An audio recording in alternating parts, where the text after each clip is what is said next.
Hi everyone, thanks for leaving so many lovely comments on my last video about the artichoke from Billy Showell's book.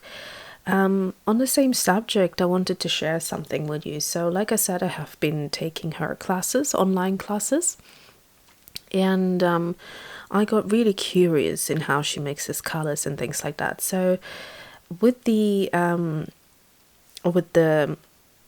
latest watercolors that she's using is the let me just grab it actually, is this Botanical watercolor set by Sennelier. And as you know, my first impressions weren't that great of this watercolor, purely because I was comparing it to the other artist grade watercolors that I have, and they are very different, so you need to use them in a very different way to those watercolors. And so these are the 12 colors that you get in this set. However, Billy has a few additional colors in her palette. Now, you really can get by those 12 colors that are included in the palette, but the way I learn is when I really study how an artist uses watercolor, how exactly what colors they mix, how they mix them, what brushes they use, what paper they use. And for me, this is the best way. The first steps of imitation is the best way of learning, because from there I then can develop more of my own style. So here are the colors. So she's got 6 extra colors in her palette, and those colors are titanium white, quinacridone red, blue violet, then indigo, and opera rose. Oh yes, so it's the bright violet by Shinhan. So these are the 6 watercolors. Now they are, so here are all the 12 existing plus the 5. So she didn't put the white in here. Now I didn't purchase the white because I personally don't want to use it, and for that reason I didn't. But I did purchase the other 5 colors to add to complete Billy Showell's current watercolor palette. So I've got 4 here that just got delivered.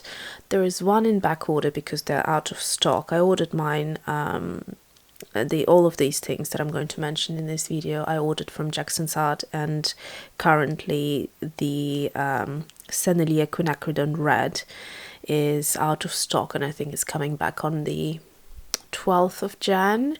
So it will be a while until I get it, but basically here is what I got. So I've got the Opera Rose by Winsor & Newton. I went for the 5mm tube because Winsor & Newton are quite expensive, and I do have a Daniel Smith Opera Rose, but I trust Billy's opinion in the watercolors, and so I wanted to get this color just to add it to my collection, because she's very happy with this color, and if it's worth to go on her palette, I really want to add it to my palette too.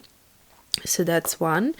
And then we have here 2 more of the Sennelier watercolors. So this is the blue violet and indigo. Now indigo is a color that I have in many other brands, but I was excited to try it from Sennelier. Like I said, I wanted a complete palette.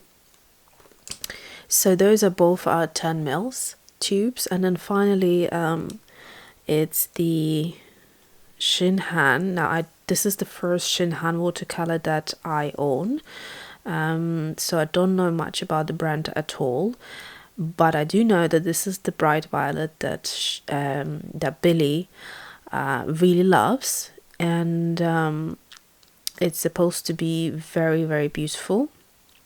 So I went for the 15 ml tube because they are the cheapest out of these three brands, and it was actually quite surprising to me that buying them by a singular tube, Sennelier is actually really affordable. So just to give you an idea, the Sennelier range around, so the blue violet was 530 and the indigo 490 Great British pounds.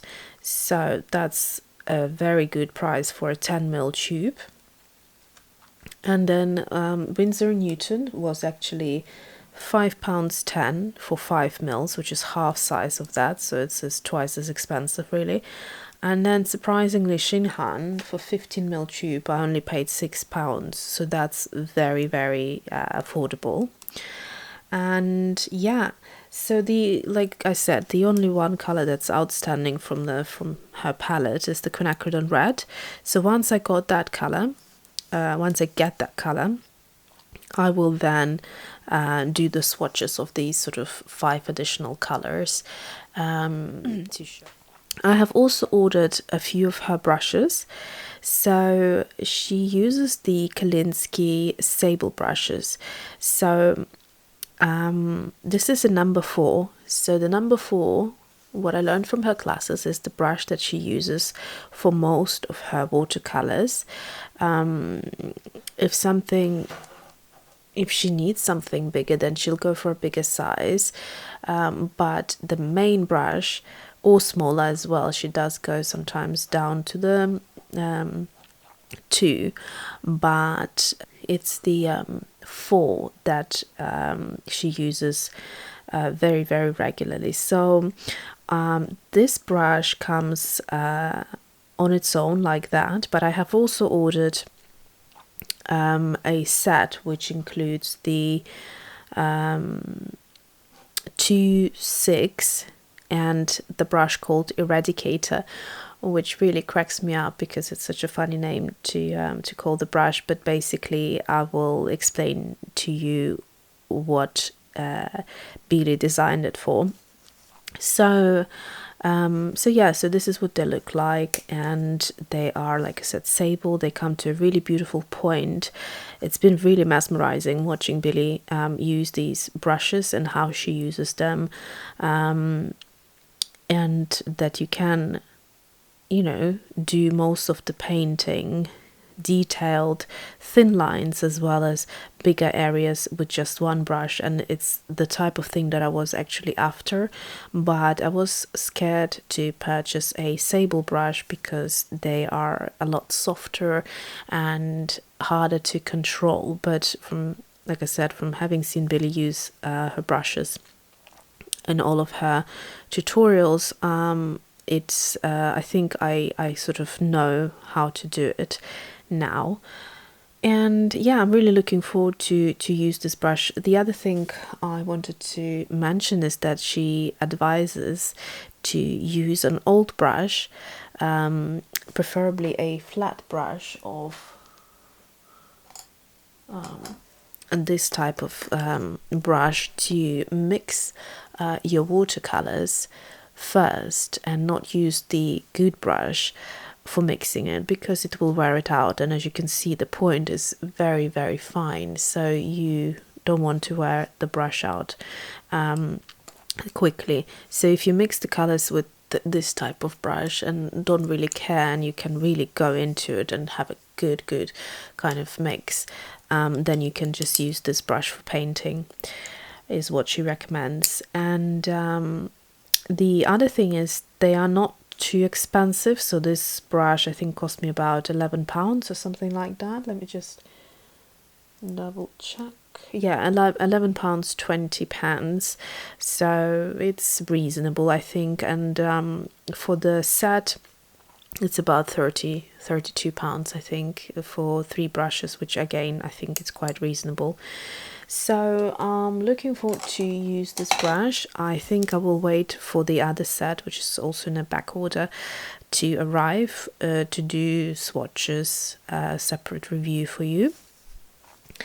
And finally, I have also looked into paper that Billy recommends.